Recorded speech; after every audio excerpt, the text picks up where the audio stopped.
हम सभी जानते हैं आवश्यकता आविष्कार की जननी है। मीन्स हमें जब किसी चीज़ की ज़रूरत होती है तो वहाँ से हमारी डिमांड अराइज होती है। In terms of economics, every demand arises if an individual feels its utility.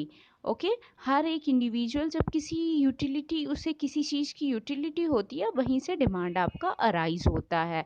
For example literate person has the worth for a book, but an illiterate person doesn't have any utility for the same book. Okay लेकिन इसके साथ ही साथ हर एक utility आपके लिए useful हो ये भी ज़रूरी नहीं है, या आपके लिए वो बेनिफिशियल हो ऐसा भी बिल्कुल ज़रूरी नहीं है। For example a druggist has a druggist doesn't have any utility from the drugs, but it's his pattern or consumption behavior, so he consumed. Okay तो इसी इसी लेक्चर सीरीज़ में आगे बढ़ते हुए आज हम डिस्कस करेंगे इकोनॉमिक्स का एक बहुत important concept, that is utility analysis. So, hey everyone, this is Assistant Professor Divya Vats. Welcome you all on the platform of Academic Panacea, जहाँ मिलता है आपको management, economics, commerce, UGC net exam और साथ ही साथ करियर और research से रिलेटेड सारे इन्फॉर्मेशन। सो आज के अभी तक in the previous video we discuss about the general meaning, nature, scope, limitation of managerial economics. इसके साथ ही साथ tool and principle of managerial economics भी हमने डिस्कस किया, जिसका कि प्लेलिस्ट जो है वो उसका लिंक मैंने डिस्क्रिप्शन में दिया है, आप उसे विज़िट कर सकते हो। और अगर हमारी वीडियो अच्छी लगे तो ऐसी और भी वीडियो पाने के लिए चैनल को सब्सक्राइब कीजिए और अपने फ्रेंड्स के साथ इसे शेयर कीजिए। तो आज के इस लेक्चर सीरीज़ में हम डिस्कस करेंगे यूटिलिटी एनालिसिस को। ये हमारा 5वां लेक्चर सीरीज़ होगा। यूटिलिटी एनालिसिस में दो कॉन्सेप्ट आते हैं, cardinal utility and ordinal utility. और आज इस लेक्चर में हम डिस्कस करेंगे concept of utility analysis, types of utility, measurement of utility, difference between the cardinal and ordinal utility, types of utility. Okay, so let's begin the today's lecture. Utility analysis. To understand the buying behavior, consumption analysis, or overall market analysis, consumer behavior is one of the most important factor of study in the area of business economics. Business economics में हम business economics की study क्यों करते हैं? हमारा main motive यही होता है कंज्यूमर के पैटर्न की स्टडी करना। पैटर्न की स्टडी करना? बाइंग बिहेवियर की, कंजम्पशन एनालिसिस की, ओवरऑल उसका मार्केट एनालिसिस करना, और उसी के अकॉर्डिंग हम ट्रेंड को प्रोजेक्ट करते हैं, प्रोजेक्शन कर पाते हैं कि फ्यूचर हमारी स्ट्रैटेजी क्या होगी। ओके इसी सीरीज़ में अब हम आगे अपने टॉपिक पे आते हैं। What is utility? Utility refers to the amount of pleasure or satisfaction or usefulness or remove discomfort that an individual receive from consuming a good or services. किसी भी गुड या सर्विस को कंज्यूम करने से जो हमें प्लेजर, जो हमें सेटिस्फेक्शन, या जो उसके लिए हम जो उस कमोडिटी के लिए वर्थ होता है, या जो हमारा डिस्कम्फर्ट या हमारे प्रॉब्लम को जो रिजॉल्व होता है, वो हमारी यूटिलिटी कहलाती है। इसके साथ ही एक कॉन्सेप्ट और समझिए, utility is a assumed satisfaction, okay, from a particular commodity, whereas satisfaction is an actual status. satisfaction की जब हम बात करेंगे, जो रियलिटी में कंज्यूम करके एक्चुअल स्टेटस हम गेन करते हैं वो हुआ। लेकिन यूटिलिटी हमेशा एक आपका अजम्पशन हुआ कि इस चीज़ को कंज्यूम करने से हमें ऐसी यूटिलिटी गेन होगी, ये हमारा यूटिलिटी हो गया। Utility is the ability of a commodity to satisfy a particular human need. आपके किसी भी पर्टिकुलर ह्यूमन नीड को सेटिस्फाई करने का प्रोसेस ही आपका यूटिलिटी कहलाता है। यूटिलिटी जो है ये आपका प्री कंजम्पशन एलिमेंट है, जबकि सेटिस्फेक्शन आपका पोस्ट कंजम्पशन है। यूटिलिटी जो है ये आपका अज्यूम्ड सेटिस्फेक्शन है, जबकि सेटिस्फेक्शन जो है वो आपका एक्चुअल स्टेटस है। Okay, measurement scale of utility is utils. Utility को हम हमेशा कैसे मेजर करेंगे? यूटिल्स में। Utility. In economics, utility can be estimated on the basis of consumers' demand. Choice between similar good. जैसे हम दो तीन हमारे पास सिमिलर गुड्स हैं और उसमें हम किसको ज़्यादा प्रेफरेंस देते हैं, उसी के बेसिस पे हमारा यूटिलिटी काउंट किया जाता है। ये दो तरह से काउंट होता है, कार्डिनल और ऑर्डिनल। उससे पहले हम डिस्कस करेंगे types of economic utility. Economics में आपके यूटिलिटी को छः पार्ट्स में डिवाइड किया गया। कुछ बुक्स में आपको 4 फॉर्म मिलेंगे और कुछ में आपको 6 फॉर्म मिलेंगे। तो मैंने सोचा आपको 6 बता दूं, क्योंकि कई बार आपके जो ये नेट के एग्ज़ाम में डिफरेंट तरह से इससे क्वेश्चन आते हैं। सबसे पहले place utility. When commodity transfer from production to the when commodity transferred from the production to distribution hub is known as place utility। मतलब जब हम कोई भी commodity को उसके मैन्युफैक्चरिंग हब से जो होता है वो हम ये आपके डिस्ट्रीब्यूशन या मार्केट प्लेस तक ले आते हैं, तो वो हमारा प्लेस यूटिलिटी कहलाता है। लाइकवाइज मोबाइल फ़ोन की यूटिलिटी कभी कुछ नहीं होगी जब तक कि वो आपके मैन्युफैक्चरिंग हब में है, लेकिन जब वो मार्केट में आ जाता है तो कंज्यूमर उसको परचेज करना शुरू कर देता है, तो वहाँ से उसकी यूटिलिटी अराइज हो जाती है। टाइम यूटिलिटी, कमोडिटी का जब अवेलेबिलिटी होता है और उसका पर्टिकुलर टाइम होता है तो उसकी यूटिलिटी ऑटोमेटिकली अराइज होने लगती है। For example, in the rainy season we all need umbrella. और इसी के साथ साथ जैसे दिवाली या फेस्टिवल सीजन में हम क्रैकर्स की डिमांड करते हैं, तो ये हमारा टाइम या सीजनल डिमांड होता है। तो सीज़न के अकॉर्डिंग हमारी यूटिलिटी जब अराइज होती है तो वो हमारा टाइम यूटिलिटी कहलाता है। Then next one is form utility. Form utility means to change the shape और फॉर्म ऑफ अ गुड और कमोडिटी, और उसकी वजह से जो हमारी यूटिलिटी अराइज होती है वो हमारा आपका फॉर्म यूटिलिटी कहलाता है। जैसे एक सिंपल, अगर आपको वुड पीस है तो आपको उसका कोई वर्थ नहीं है, उसके आपको कोई यूज़फुलनेस नहीं है, लेकिन अगर उसी से आपका जो कारपेंटर है उसे फर्नीचर में कन्वर्ट कर देता है तो वो आपके लिए वर्थफुल हो जाता है, वो आपके डेली यूज़ में आता है, तो ये आपका फॉर्म यूटिलिटी हो गया। Then next one is possession utility.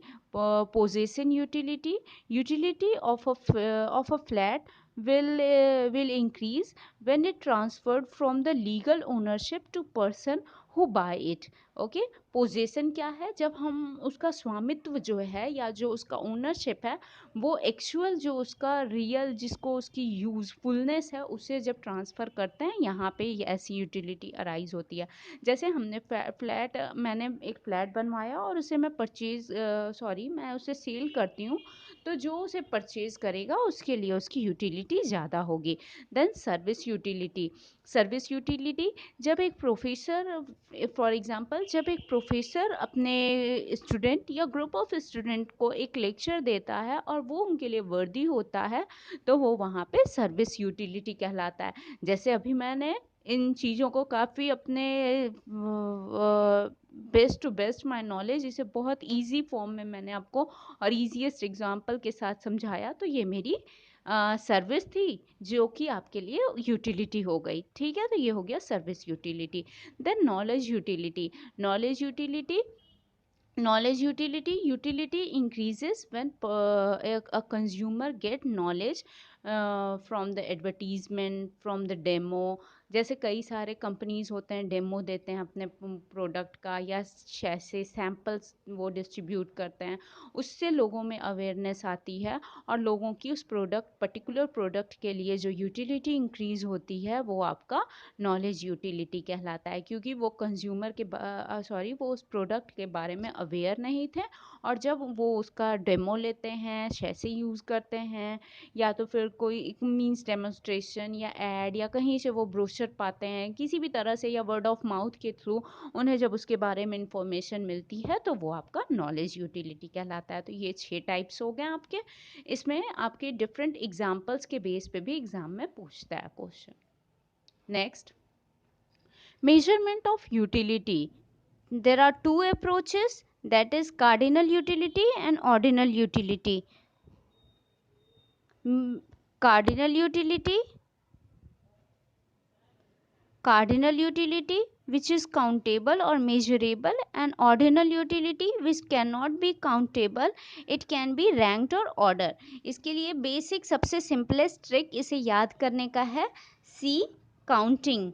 Okay, जब आप चीज़ों को काउंट कर लो तो वो आपका कार्डिनल अप्रोच हो गया, और ओ ऑर्डरिंग, जब आप चीज़ों को ऑर्डर करते हो तो वो आपका ऑर्डिनल अप्रोच कहलाता है। तो इसे याद रखिएगा, C to C और O to O means cardinal तो काउंटिंग जब आप कर लो, ऑर्डिनल मीन्स जहाँ आप ऑर्डरिंग करते हो वो आपका ऑर्डिनल अप्रोच या ऑर्डिनल यूटिलिटी कहलाता है। Now next one is difference between the cardinal and ordinal utility.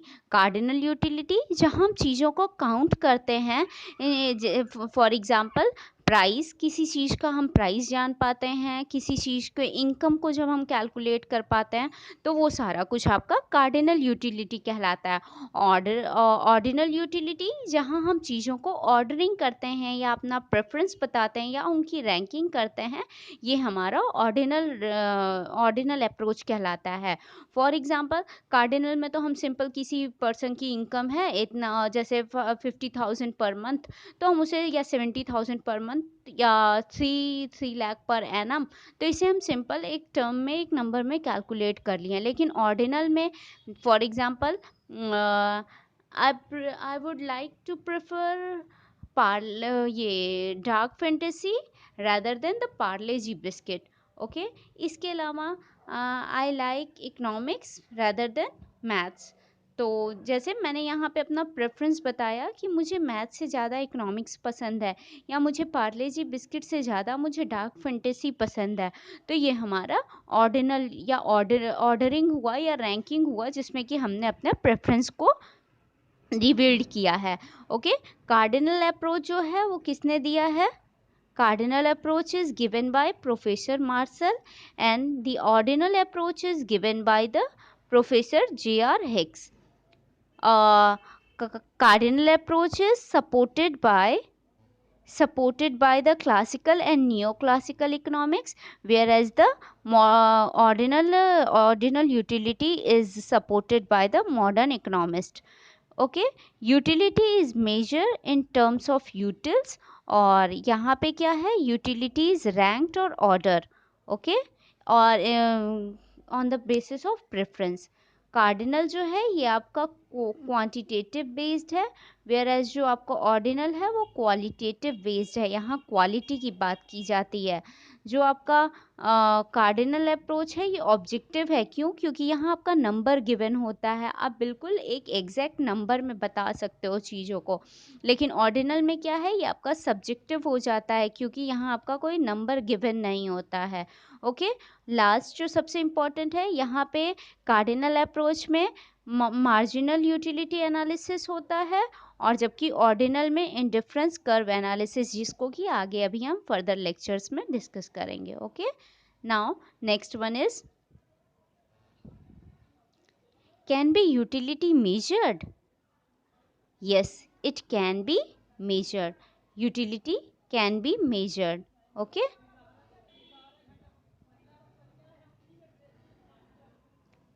utility can be measured. Measurement of utility.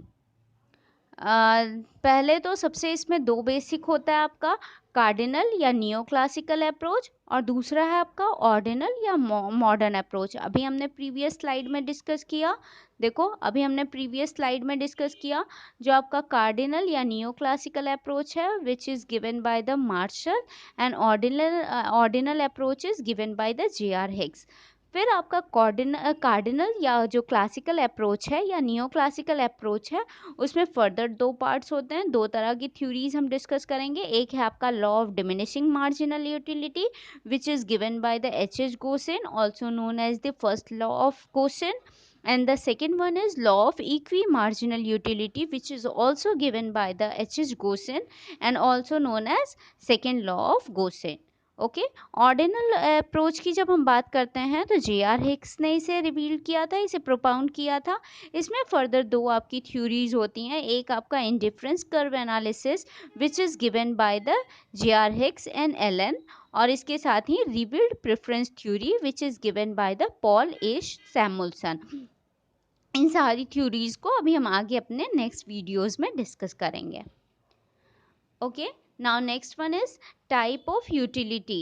Basically there are three types of utility. First one is total utility. Total utility also represent as TU, the sum total of satisfaction. किसी भी चीज़ से हमें total कितना satisfaction मिल रहा है, that is known as total satisfaction. It increases as more goods or services we consume. जितना ज़्यादा हम कंज्यूम करते हैं, टोटल नंबर आपका उतना ज़्यादा जुड़ता जाता है और उतना ज़्यादा आपको सेटिस्फेक्शन या यूटिलिटी उतनी ज़्यादा आपकी बढ़ती जाती है। तो टी यू को कैलकुलेट करने का क्या फॉर्मूला है? T U for N units equals to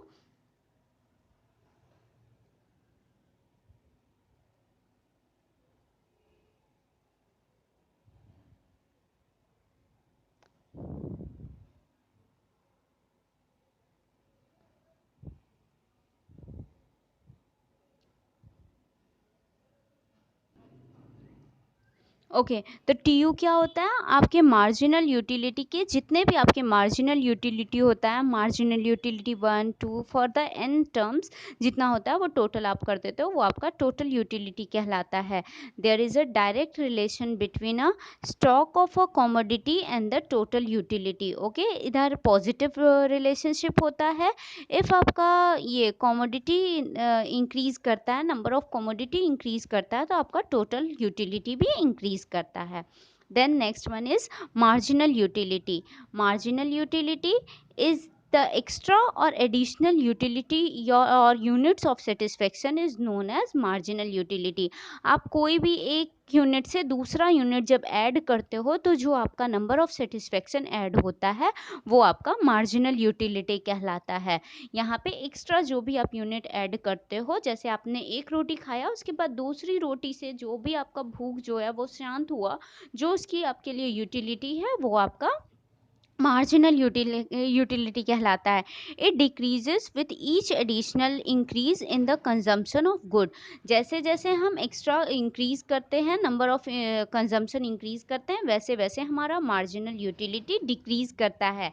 यानी कि यहाँ पे इन्वर्स रिलेशनशिप होता है। The number of stock as increases the M U is decreases.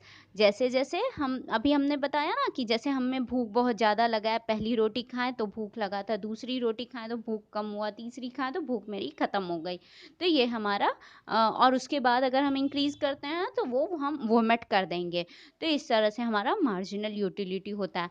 Marginal utility को कैलकुलेट कैसे करते हैं? Marginal utility equals to the difference between the two consecutive units of T U, total unit. ये आपका marginal utility होता है। Means change of T U divided by the change in total quantity. Then third one is average utility. Average यहाँ पे total utility, sum total of utility divided by the number of units equals to total या average utility आपका कहलाता है। Means A you equals to T U divided by N. if we talk about the relationship of TU and MU, then ये हम आपका यहाँ पे table और इस ग्राफ के थ्रू इसे समझ पाएंगे। तो सबसे पहले देखो, आप फर्स्ट जो हमारा है कॉलम, इसमें हम नंबर ऑफ चॉइस की बात की है, first second third fourth till 6। Second जो हमारा कॉलम है, यहाँ पे हम बात करते हैं टीयू की, और जो थर्ड कॉलम है इसमें हम एमयू मार्जिनल यूटिलिटी की बात करते हैं। फर्स्ट जो हमारा कॉलम है, यहाँ फॉर द फर्स्ट यूनिट हमारा जो टीयू है वो 10 होता है, एमयू भी 10 रहता है। सेकेंड में हमारा जो टीयू है वो इंक्रीज करता है 8 यूनिट से, लेकिन जो हमारा एमयू है वो कितना हो जाता है, वो डिक्रीज करता है। मीन्स 18 माइनस 10 हमारा 8 यूटिल्स जो है वो आपका एमयू हो जाता है। इसी तरह थर्ड में टीयू इंक्रीज होके 22 होता है, और ये एमयू हमारा डिक्रीज होता है जो कि 4 हो जाता है। फोर्थ में हमारा टीयू इंक्रीज करके 24 होता है, और जबकि एमयू हमारा मिनिमम हो जाता है, 2 हो जाता है। इसके बाद फिफ्थ जो हम कंज्यूम करते हैं, यहाँ टीयू हमारा इंक्रीज करता है जबकि एमयू हमारा 0 हो जाता है। इसके बाद जो हमारा सिक्स्थ यूनिट जब हम कंज्यूम करते हैं, तो हमारा टीयू हमारा डिक्रीज करता है, टीयू डिक्रीज करता है, और इसके साथ ही साथ एमयू जो है वो हमारा निगेटिव हो जाता है। अब इसे हम डायग्राम के थ्रू इसके रिलेशनशिप को समझेंगे। ओके, देन यहाँ पे कुछ फैक्ट्स आपको जो समझ में आएंगे वो इस तरह से है। अगर हम रिलेशनशिप की बात करें तो इसमें जो फैक्ट है वो इस तरह से है, इनका relationship T U and M U means total utility and marginal utility, both curves begin from the same point. दोनों ही देखो यहाँ पे सेम पॉइंट से, ये इस पॉइंट से, दोनों ही पॉइंट ए से सेम पॉइंट से अराइज हो रहा है, दोनों ही सेम पॉइंट से चलना शुरू करते हैं। T U curve slopes upward, जहाँ की टी यू जो है वो ऊपर को जा रहा है, जबकि एम यू जो है वो हमारा डाउनवर्ड स्लोप होता है। ठीक, देखिए इसमें मैंने क्या किया, ग्राफ में जो भी टी यू एम यू के ये थे डिजिट, उसी के अकॉर्डिंग हमने यहाँ सेट कर दिया है। तो टी यू जो है हमारा अपवर्ड जाता है जबकि एम यू हमारा डाउनवर्ड जाता है। Next is when T U curves is on maximum, जब टी यू हमारा मैक्सिमम पे पहुँचता है तो एम यू जो है वो हमारा 0 पे हो जाता है। ओके, जब हमारा टी यू सबसे ज़्यादा टोटल यूटिलिटी होती है हमारी, तो एम यू हमारी 0 हो जाती है। मीन्स अब इससे ज़्यादा मुझे नहीं चाहिए। अभी मैंने आपको एग्जांपल दिया ना रोटी वाला, कि थर्ड रोटी के बाद मेरी जो सेटिस्फेक्शन थी, जो यूटिलिटी थी, वो पूरी हो गई। अब मैं नेक्स्ट यूनिट अगर लेती हूँ रोटी की, तो वो किस में कन्वर्ट हो जाएगी, वो हमारी वोमिट यानी कि निगेटिविटी में कन्वर्ट हो जाएगी। तो नेक्स्ट आपका जो क्या हो जाता है, जब टी यू आपका मैक्सिमम है तो एम यू आपका 0 हो जाता है। और लास्ट वन, जब आपका टी यू डिक्रीज करना शुरू करता है तो आपका एम यू जो है वो निगेटिव हो चुका होता है। ये आपका टोटल रिलेशनशिप है। इसको हम अभी आगे डिस्कस करेंगे law of diminishing marginal utility में, जो कि हमारा नेक्स्ट लेक्चर होगा। So I will catch you in our next lecture. अगर वीडियो अच्छा लगा हो तो please hit the like button and subscribe for more updates, and also share among your friends. Thanks for watching. Stay connected, stay